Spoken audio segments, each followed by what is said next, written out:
I'm at the log cabin in Smithland, Kentucky this morning with Dorothy Fletcher Foster.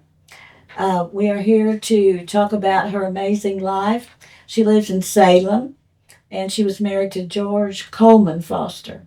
Good morning, Miss Foster. Good morning. Let's start by telling us what year you were born and where. I was born in 1929, August 22nd, 1929. I was in Crittenden County in the Caldwell Springs area. It's where we lived. And we went to this little church. I don't know if you're familiar with Caldwell Springs or not, but it's kind of in the hills. The hills of the cemetery is on a huge hill. And my first memory is seeing they have a funeral, and I felt so sorry for them. They carry the casket up the hill, have to walk up that steep hill to get into the cemetery. But of course, it was just a wooden box, is what everybody was buried in.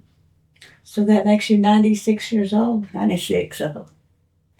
Wow. So did you have any brothers and sisters? Oh yeah, there were 6 of us. I had 2 brothers and 4 sisters, or 3 sisters, and what were their names? the oldest one was Odell Fletcher, William Fletcher, Mary June Fletcher, me, and then we called her Penny. She's Norma Jeans. We called her Penny, and then Lois was the baby. So there were 6 of us. So you came from a big family. And what were your parents' names? Claude and Veda Fletcher. And where were they from? They were from the county, from Crittenden County. So what do you remember being at home? Did you all have big family meals? Did you have well water? What was your life like at home? Oh, it was simple. Everybody ate together then at the same time. And we just all gathered around the table. We had pretty common stuff to eat back then because it was during the Depression, so people didn't buy a lot of extras like they do now.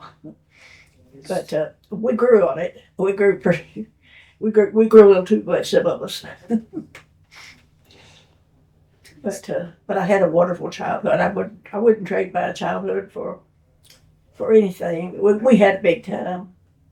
We would where now they have these little things they play with all times with their hands. Kids do, but then there wasn't any of that. We didn't even have a radio back then. We didn't stay in the house. We got outside first thing, the day play, climb trees and roll in the grass, just anything. But we had a good time. But it's not like that anymore. So where did you go to school? I went to school at Caldwell Springs. I started there. The school was about not even a quarter mile from the church, and maybe an eighth of a mile from a church.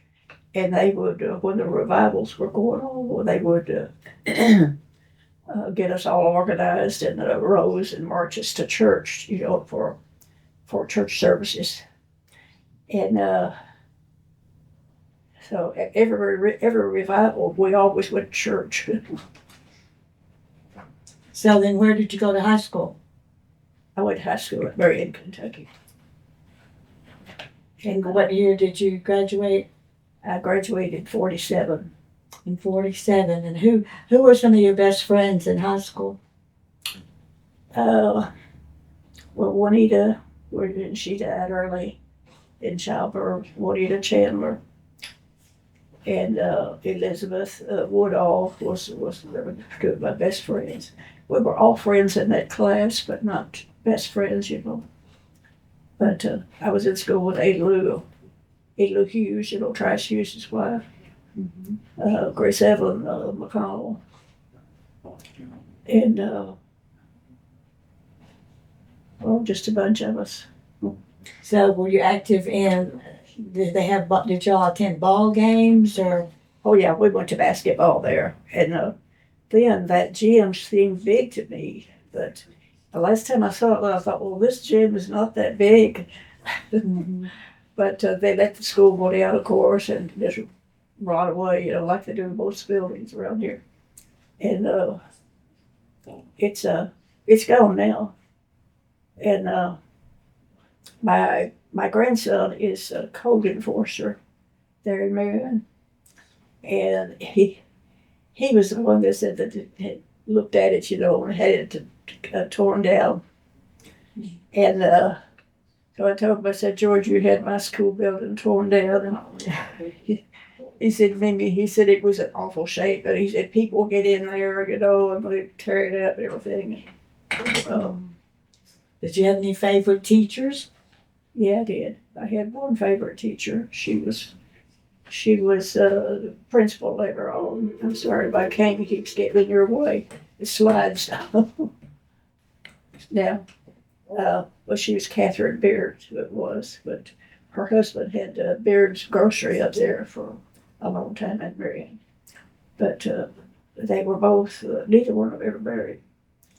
But she was a wonderful teacher, and she made me love literature and reading because she would read to us in class, and she had such a nice voice to read. And we would have the books, and she would tell all about the author and just make you feel like you knew them. She tells us a lot about Edgar Allan Poe, and authors like that. She made it really interesting. And she's, I guess, one of the main reasons I read so much. So that was your favorite subject, was reading, and Pardon? that was your favorite subject, reading in school. You like to read still? Yeah, I loved, well, I was good at English and literature both in school. English because you have to get it. And I didn't have any problems with it, but in literature, any kind of math, it was all Greek to me, and it still is. So when did you meet Mr. Coleman, Mr. Foster? Coleman Foster. I met him before I got out of high school. And his sister had a store there in Marion, Cox's 10-cent store. And so we met in there. The first time I saw him was in there. And so my sister and I were in there. And then we went home then, and he came by and asked us if he could take us home. And so we got in the car. He took us home, and so we made a date with me. And we had our first date after that then. So where did you go on your first date? Probably went to a movie. They had a little theater there at Marion then, and it was a good little theater. But so then what year did you get married? 47. 1947. 1947. So, and I understand that Mr. Foster was a decorated veteran. He was in the military and had an amazing career in the military. He did. He wanted to be a tail gunner so bad. They were assigning where they would be on the plane, and he decided he wanted to be in the tail. And of course, it's just one person back there, could get back there. And it was too small for him. And he would hunker down and get in there anyway, get in there somehow. He said he's always cracked in there. But, and they nearly froze to death. He said they dreaded the cold worse than they did the gunfire. Mm-hmm. He said it was so cold that they just let her freeze. So he went to a lot of other countries. Oh, he was Italy and a lot of places over there. But thank the Lord he came home. So during that time you were at home, did you already have children then? Oh no, I finished high school. We married June the 3rd in Marion Baptist Church. We were the first couple to be married in that new church, in the Baptist church up there. And we didn't have a big wedding. We just had my parents and his parents, our families. But and then we went to Gatlinburg, Tennessee, and I did. I've been to Cave and Rock, Evansville. That's about as far as out of Marion as I've ever been until our honeymoon. But he took me to Gatlinburg, Tennessee. But I didn't want to come home from there. Beautiful. Well, it is beautiful. And then, of course, we were going to live with his parents. And his parents were wonderful people. But I didn't know them, you know. I had met them one time. And, but she was so wonderful to me. As people talk about their mother-in-laws, you know, I loved her. She was so wonderful. But she did everything in the world she could for me.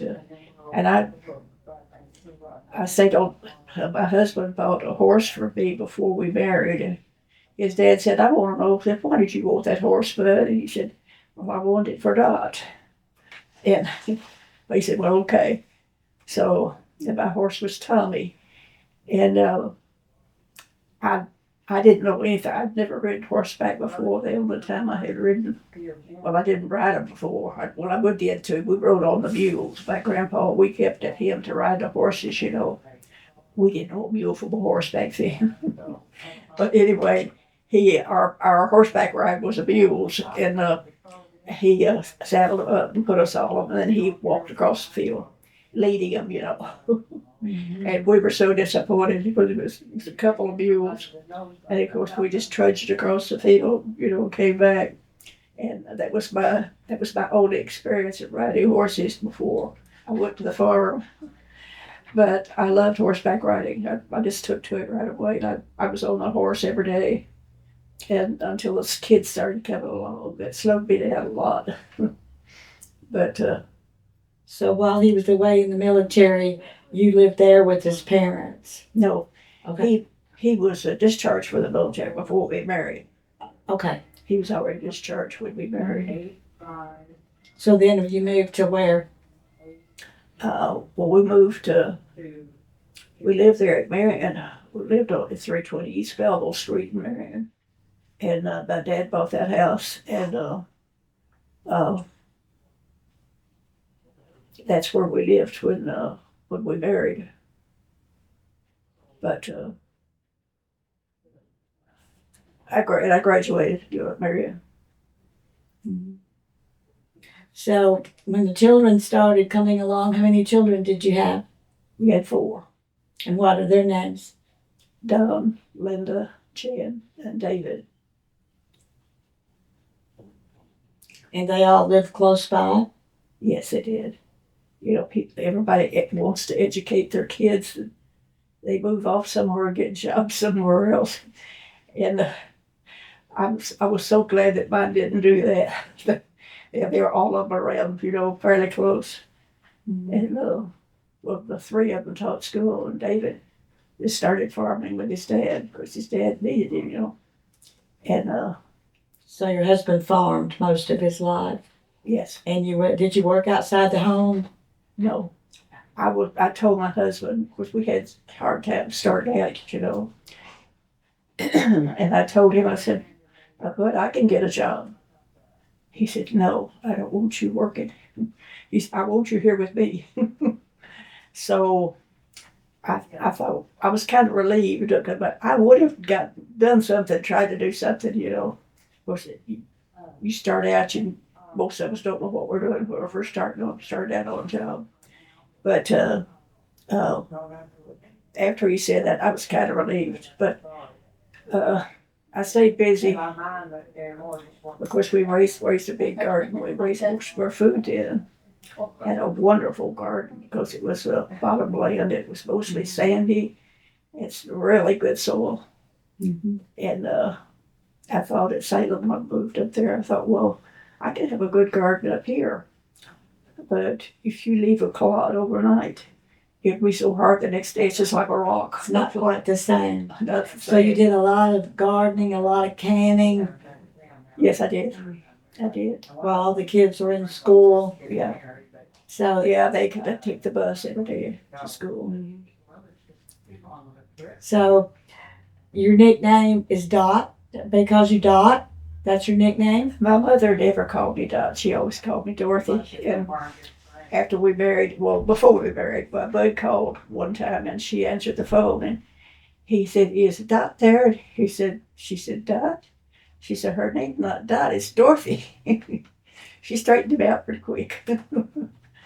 But he always did call me Dot. That was my name from then on. Down around Cedar Grove, everybody called me Dot. So I understand one of your daughters passed away. Was that during COVID? Yeah. Yeah, that's Linda. So did she have COVID when she passed away? Yes, she did. That's what killed her. Mm. Well, that was a really hard time too, because it hasn't been. Yes, it was. It was awfully hard. Mhm. It's like a part of you's gone. Mhm. Have you got any funny stories that you'd like to share with us?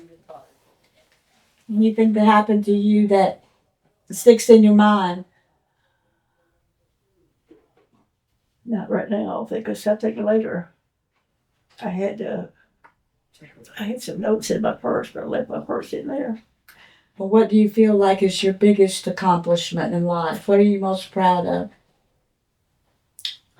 Well, we've raised 4 children. We took them to church every Sunday. And they've all turned out to be really good men and women. So I guess that's my most best accomplishment is to help him to raise them. Raise a good family. Yeah. Well, how does it feel to be 96? Does it feel any different?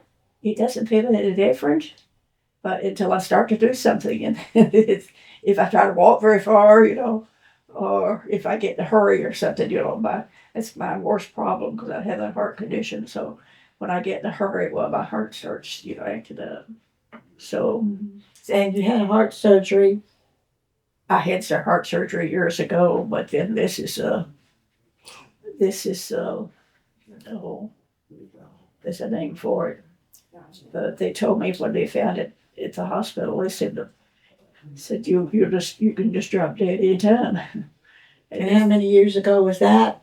That was a year ago, last January. A year ago it was last January that they told me that. But so far, I've made it all right. And before that, you had some other serious surgeries too, didn't you? I've had 7 surgeries in my life. I had one I lost. They took a kidney out. They did that when they did my kidney surgery. They took a rib out, and the doctor told me, he said, "We want to take out a rib," and I flinched. And he said, "You'll never miss it," and I didn't. I've never missed it. So they took out your kidney and one rib. How long ago has that been? That was, I'm not sure about the date. Probably around 90.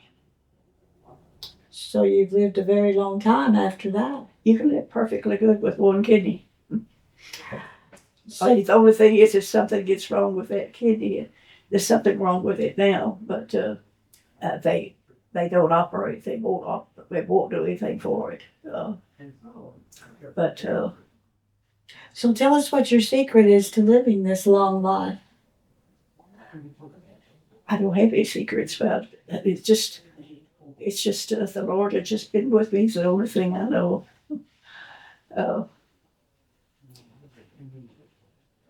So what is it that you love about Livingston County and Crittenden County? Well, it's friendly. Everybody's friendly in Livingston County. Everybody's friendly in Crittenden County. Just plain old country people. Do you have a lot of visitors that come visit you now? People that you know? Well, No. you've probably outlived All most of them are gone. Yes. That's one thing about being my age. I'm the only one left. All my friends are gone. All of my family's gone, except for my children and my husband, and my grandchildren. I was telling my grandson that once, or he heard me saying that. He said, they call me Mimi. He said, "Mimi, you got us." That was cool. That made me feel kind of bad. I said, well, yes, I have. Thank goodness. So how many grandchildren do you have? I've lost count, Lola. A big gathering at Christmas, though. That makes it. Oh, yes, we have a house full. Well, with Easter coming up this weekend, are you planning a big Easter celebration? Well, we're going to celebrate up at, my daughter's having a celebration up at Henderson. But the rest of the family won't be there, but she asked me to come up and spend a few days.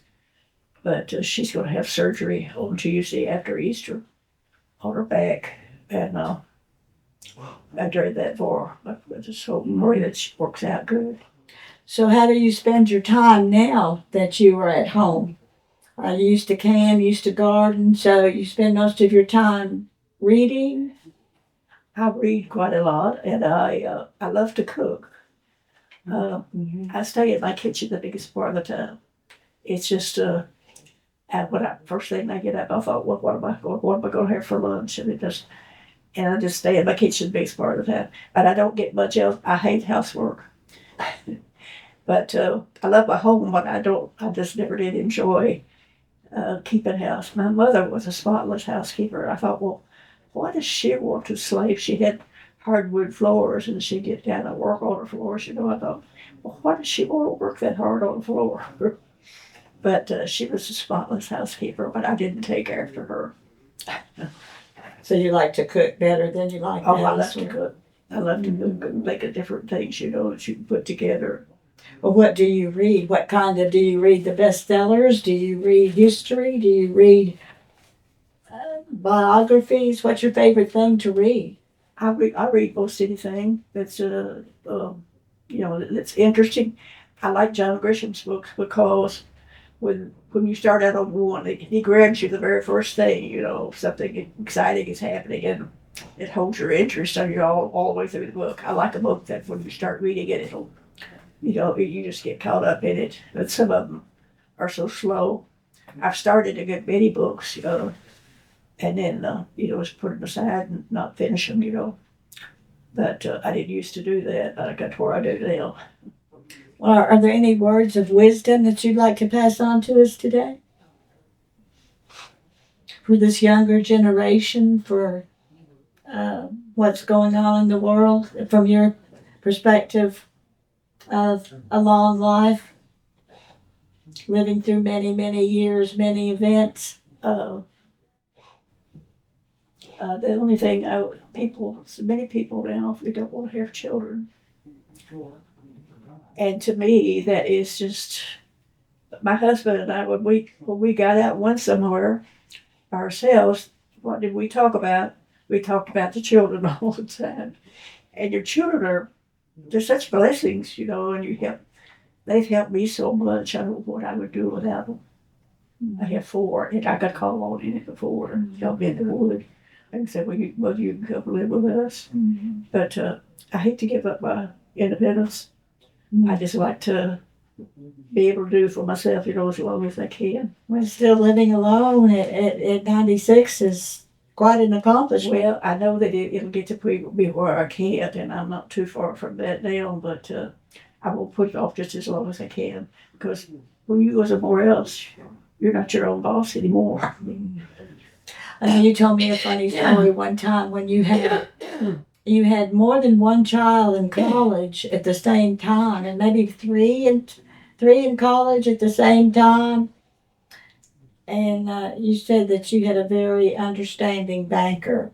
I always loved that story. I thought that was so good. The Maddoxes, they were really good at bankers. They helped us out a lot. Lending us and so forth. And college is expensive even back then. It's pretty expensive. To have that many at one time. Yeah, but I had 2, and then Jan started in before I think Don here got out. Mm-hmm. And David, bless his heart, he would have, but we pressed him, but he decided he wanted to stay home and help his dad. So where did they go to school? At Murray? They went to Murray, yeah. All 3 of them. That's amazing. Yes. We would go down to see them about every couple of weeks. We'd go down and have supper with them, take them out to eat. visit with them. And but I think some of them would have made a business out of college if they could. They left to stay in college. They had such a good time down there. So David and Teresa live on the family farm now. Yes, they do. So we all go back to David's and Teresa's at Christmas. It's a family. So what crops did you grow back then when you and your husband were farming? Did you raise corn or soybeans or? Yeah, raised corn and soybeans, and they used to combine like different grass seeds, lesmatisa, fescue, different kinds of grain like that. They would combine it, and sell it, anything you could sell on the farm. And I used to ride on the back of the combine, and when Bud couldn't get somebody else and tie sacks. But those were the good old days. Yeah.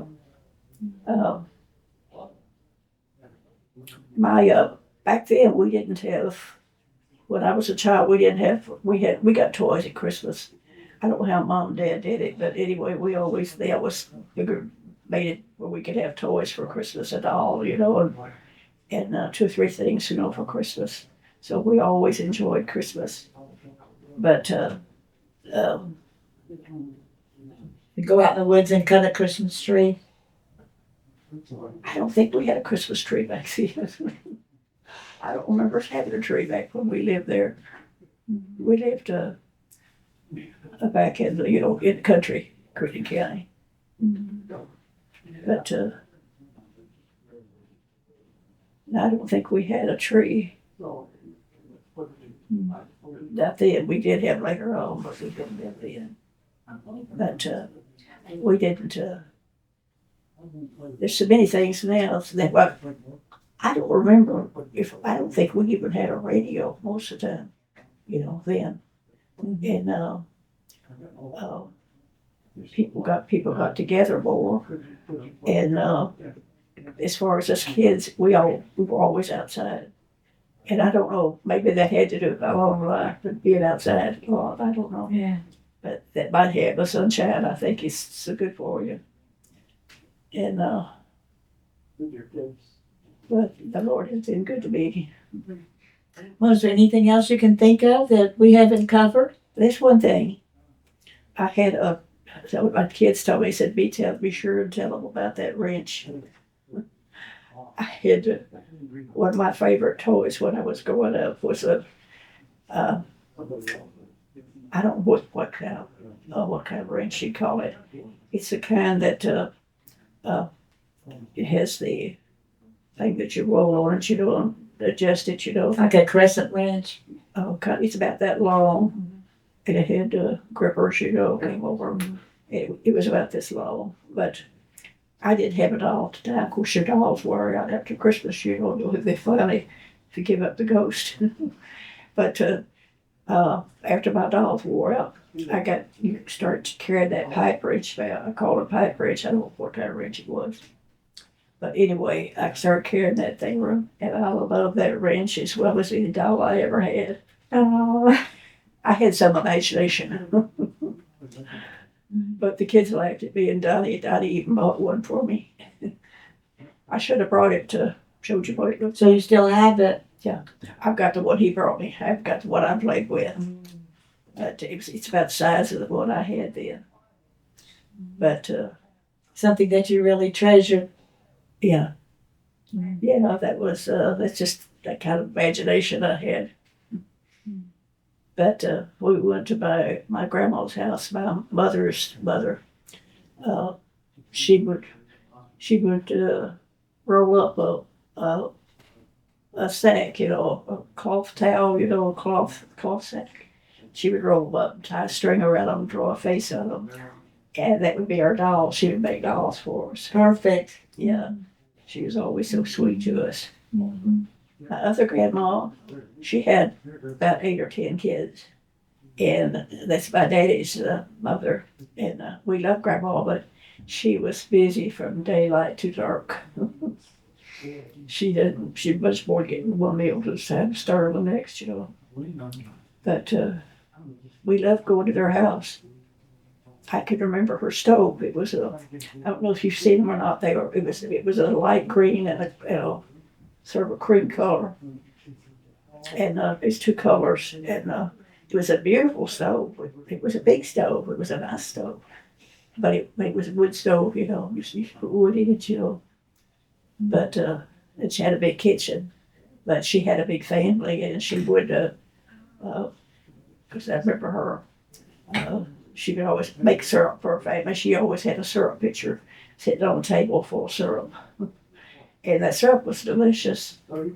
And for breakfast, my dad and his brothers and sisters, they would make I forgot what they called it. They called it salt.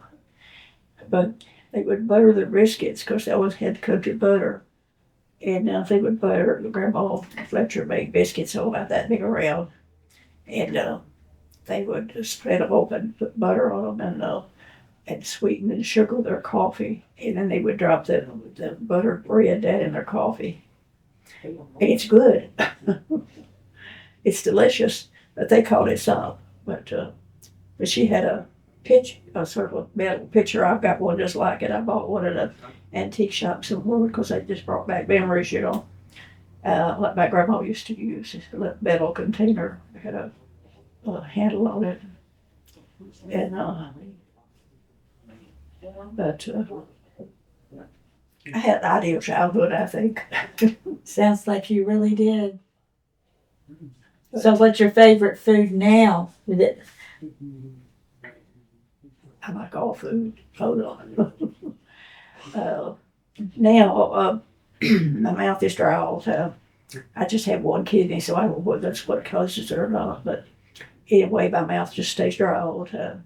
And you just can't, you just don't like dry foods as well as anything that has moisture to it, or, I like better. But I love to cook. I put a lot of things together that nobody else would even dare put together, think about putting together, I guess. But they turn out pretty good. I have sampled some of your dishes, and they are amazing. Yes, they really are at the church potlucks. I had a broccoli salad one time, and it was really good. So yeah, I know firsthand that you're a really good cook. Well, I've been making okra.